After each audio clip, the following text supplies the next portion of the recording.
Shalom to all lovers of the Jewish nation, the land of Israel, the God of Israel, and His Torah.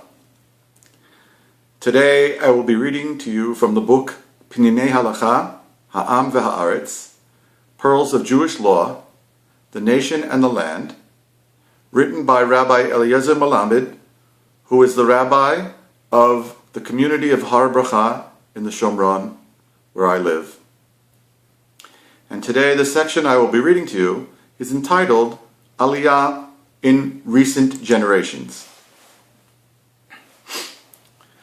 Throughout all the years of exile, the Jewish nation continued to yearn for its homeland. Notable figures amongst the giants of past generations, such as Rabbi Yehuda Halevi, the Rambam, and the Ramban, even fulfilled the mitzvah of Yeshuv Haaretz, settling the land, and made Aliyah to the land of Israel. However, the time of the final redemption had not come, and the Jewish people also did not repent completely.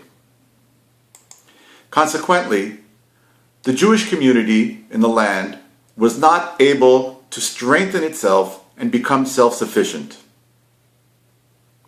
In the face of economic hardship and physical danger, it was nearly impossible to sustain any kind of normal, continuing settlement. Approximately 200 years ago, a new awakening of Aliyah to Eretz Yisrael began. Rabbi Chaim Ben Attar, the leading rabbi of Morocco, author of the commentary Or HaChaim on the Torah, immigrated to Israel. In his writings, he expressly states that his Aliyah represented a bringing closer of the redemption. After this, in the year 5637, the foremost student of the Magid from Mezrich, the Admor, Rabbi Menachem Mendel from Vitebsk, came on Aliyah, accompanied by 300 followers. This represented the foundation of the Hasidic community in Eretz Yisrael. However, the Torah giant who spoke most explicitly about immigrating to the land of Israel and its rebuilding was the Gaon Rabbi Eliyahu from Vilna, also known as the Vilna Gaon or the Gra. On numerous occasions, he spoke to his students emotionally, saying that the redemption would be quickened only through the ingathering of the exiles and the building of the land. He furthermore stressed that only through the resettlement of Eretz Yisrael would we be saved from the terrible trials and tribulations inherent in the birth pangs of Mashiach. The Gaon foresaw what was likely to happen to the Jews of Europe. He himself began the journey to Israel, parting from his family after writing a stirring will and testament. However, from the heavens, he was instructed to return. Nevertheless, he continued to encourage his students to immigrate in order to rebuild the land. In the year 5669, 1809, approximately 10 years after the Vilna Gaon passed away, the first group of his students arrived in Safed, or Sfat, led by Rabbi Menachem Mendel from Shklov.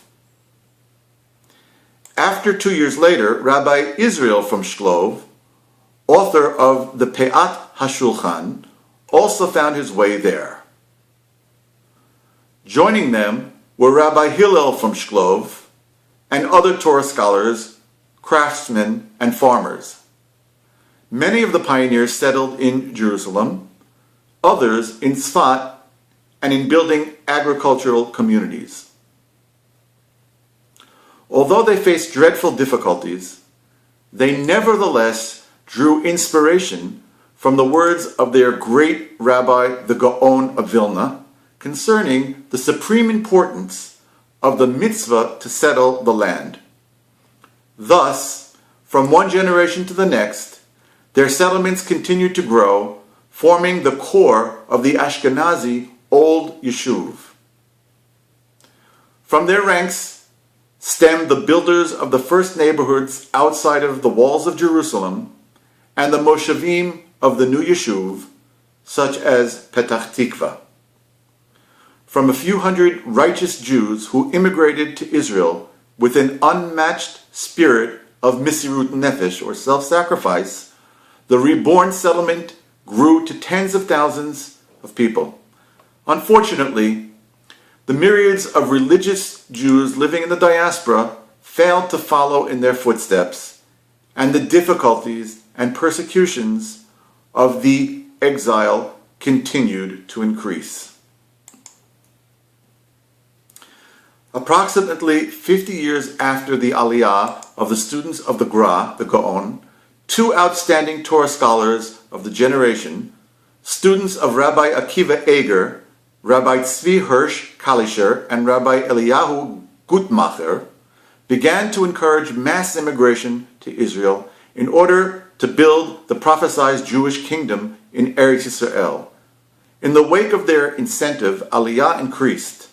However, the nation was still far from reaching the overall goal of its prayers for a massive ingathering from the distant corners of the Galut, and consequently, the trials and tribulations of exile reached ever-alarming proportions. In addition to a frightening rise in anti-Semitism, Jews began to abandon the Torah, and many chose to assimilate in the diaspora.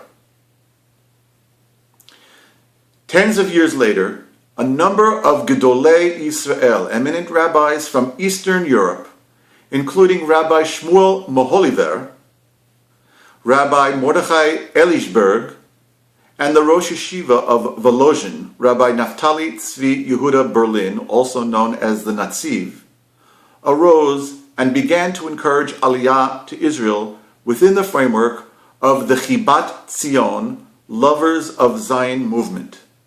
At that time, many Jews had already left the way of Torah and mitzvot.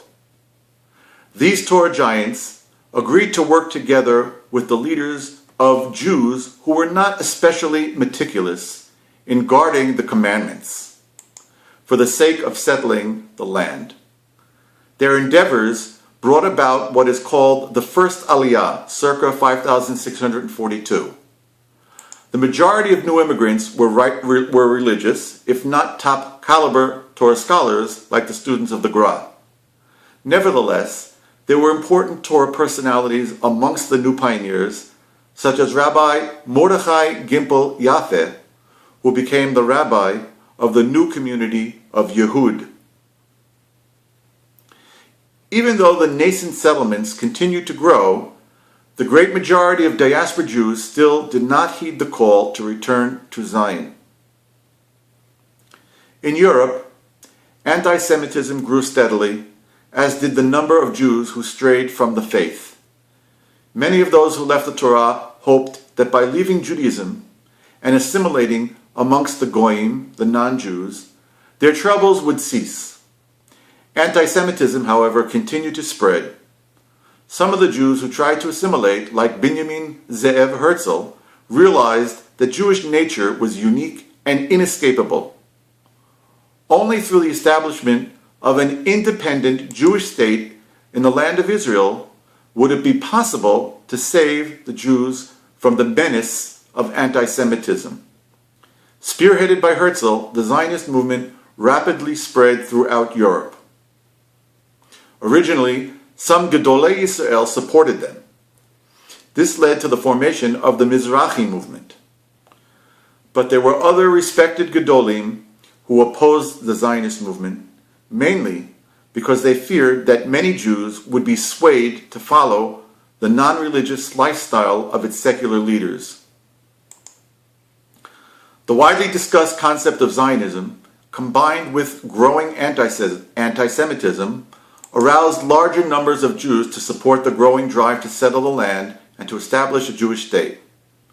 Nonetheless, the majority of Jews, whether religious or not religious, did not participate in the Zionist movement.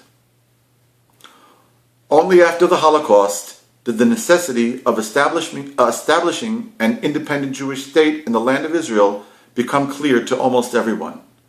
Myriads of refugees from Europe and Arabic lands immigrated to Israel, and thus the state of Israel arose and began to develop, accompanied by divine favor and blessing and the great self-sacrifice of the Jews who returned to the land. Shalom.